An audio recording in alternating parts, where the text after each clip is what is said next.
नमस्कार, SRK news channel से मैं कास्तु दुबे आप सभी का स्वागत करता हूं। अभी हम लोग उपस्थित हैं श्री जनार्दन मिश्र जी।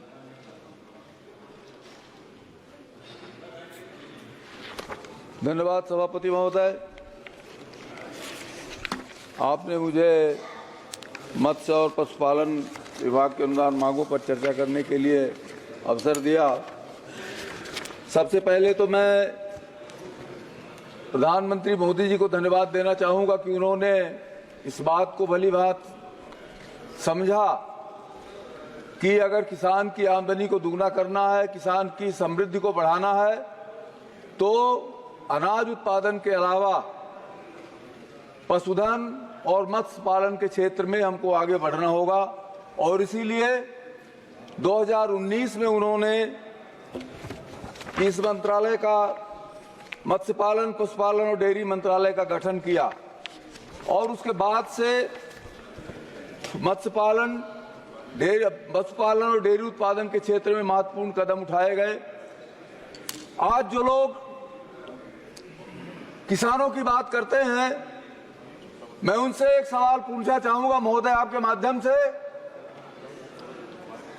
40 साल पहले इस देश में 40-45 साल पहले दो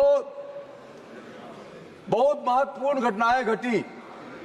पहली घटना थी, हमने दूध का उत्पादन बढ़ाने के लिए शीत क्षेत्र की जर्सी गाय को भारत में आयात किया और उसी कालखंड में ब्राजील हमारे यहां से गिर लेकर के गया,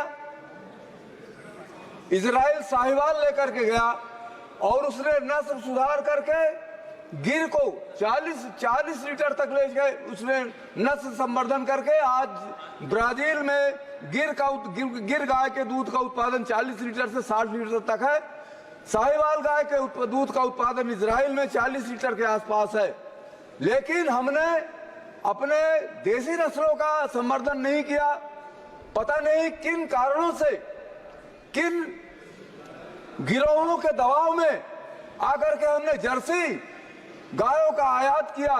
और महोदय, मैं तो बड़े बड़े और एसी वाले फार्मों को नहीं जानता, मैं तो गांव का किसानी का आदमी हूं।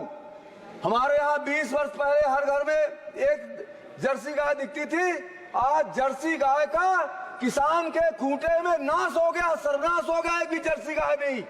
0 डिग्री सेल्सियस में पलने वाली गाय जब 45 और 48 डिग्री सेल्सियस के हमारे गांव के धूप में वो हाँफती है, फेफड़ा फट गया, मर गई, वंशनाश हो गया। इसके जिम्मेवार कौन है?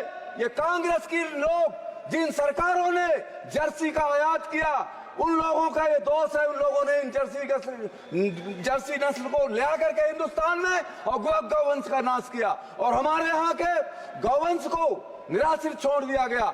महोदय, ये मोदी जी की सरकार की दूरदृष्टि है कि उन्होंने देसी नस्लों के उत्पादन के लिए, उनके संवर्धन के लिए विभिन्न योजनाएं चलाई।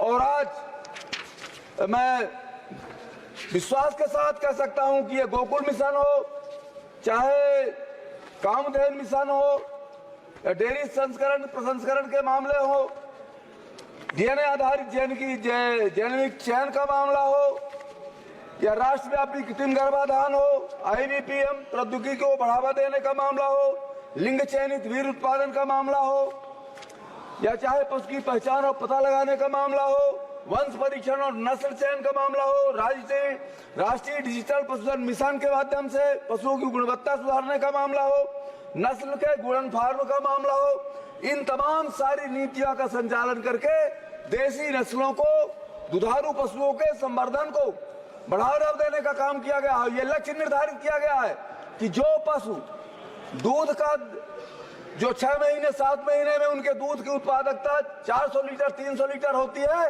500 लीटर होती है, उसको 4000 लीटर प्रति दूध श्रवण वर्ष के रूप में लक्ष्य निर्धारित किया गया। इस तरह से हम ये देखें कि आज मोदी जी की सरकार दूध उत्पादन के क्षेत्र में किसानों की मदद करने के लिए किस तरह के काम कर रही है। पशुधन के मामले में, चाहे वो बकरी पालन का मामला हो, चाहे सुअर पालन का मामला हो, चाहे ऊंट पालन का मामला हो, चाहे भेड़ पालन का मामला हो, चाहे ऊन उत्पादन का मामला हो, इन सारे मामलों में जिस तरह से जो योजनाएं बनाई गई हैं उनके लिए समय नहीं है, आप अभी घंटी बजाएंगे। तो हमको इस वजह से मैं संक्षेप में इन सारी योजनाओं को बता रहा हूं कि इन सारे सेक्टरों में ये नस्ल भी अब ब्रजमोहन जी ठीक कह रहे हैं कि नस्ल परिवर्तन हो गया है, वो अकल परिवर्तन नहीं हो रहा। दिक्कत ये है, नस्ल तो परिवर्तित हो गई लेकिन अकल अभी बाकी है परिवर्तित होने में। महोदय, मैं भैंसों के मामले में बात करना चाहता था, लेकिन आपका चेहरा देख करके अब लग रहा है कि हमारी भैंस गए पानी में, तो अब भैंस चली गए पानी में। हम तो अपन बात करी थे एक समस्या जो सबसे बड़ी है पशु, आवारा पशुओं की, निराश्रित पशुओं की। मैं उस संबंध में बात करना चाहूंगा कि प्रदेश सरकारें गौशालाओं का निर्माण कर रही हैं, गौशालाओं के अंदर उन गौवंशों को रखा जा रहा है, लेकिन पूरी ये मदद सरकारी है और सरकारी तंत्र के माध्यम से ये समाधान नहीं निकलेगा। ये गायें लाखों वर्षों से हमारे पुरखों के साथ रही आई हैं, इनके लिए हमको भी जनमानस को श्रम और पैसा और उनकी देखरेख और सरकारी सुविधा, इन सबको अगर देखेंगे, सबको मिला करके ये एक समन्वित प्रयास के माध्यम से इन नस्लों का, इन देसी नस्लों का वहीं पर गर्भाधान करा करके जिस तरह से गिर, साहिवाल वगैरह का और दूसरी देसी नस्लों का उत्पादन वृद्धि के लिए प्रयास किया जा रहा है, उसी तरह से इन गौशालाओं में रहने वाली बेसहारा गायों के भी नस्लों का सुधार और इनके परिपोषण का काम होना चाहिए। यही मेरी, नहीं तो किसान परेशान है, खेती बर्बाद हो रही है भाई, और दिन रात किसान खेती के लिए इनको डंडा मारता है, ये इनको मारते हैं। अभी एक सदस्य कह रहे थे कि ये बैल भी मारते हैं, तो मारेंगे ही, हम उनको मारेंगे तो हमको थोड़ी छोड़ेंगे। इसलिए इनको समन्वित प्रयास के माध्यम से इस समस्या के हल का प्रयास होना चाहिए। मैं माननीय मंत्री जी का आभार व्यक्त करना चाहूंगा कि उन्होंने जिस तरह से इस विभाग को संभालने का जिम्मा लिया है, मुझे पूरा भरोसा है कि आदरणीय ललन सिंह जी के माध्यम से हमारे देश में ये मत्स्य पालन, पशुपालन और डेयरी का विकास मोदी जी के नेतृत्व में चतुर्मुखी होगा। इन्हीं शब्दों के साथ निवास समाप्त करता हूँ। जय हिंद, जय भारत।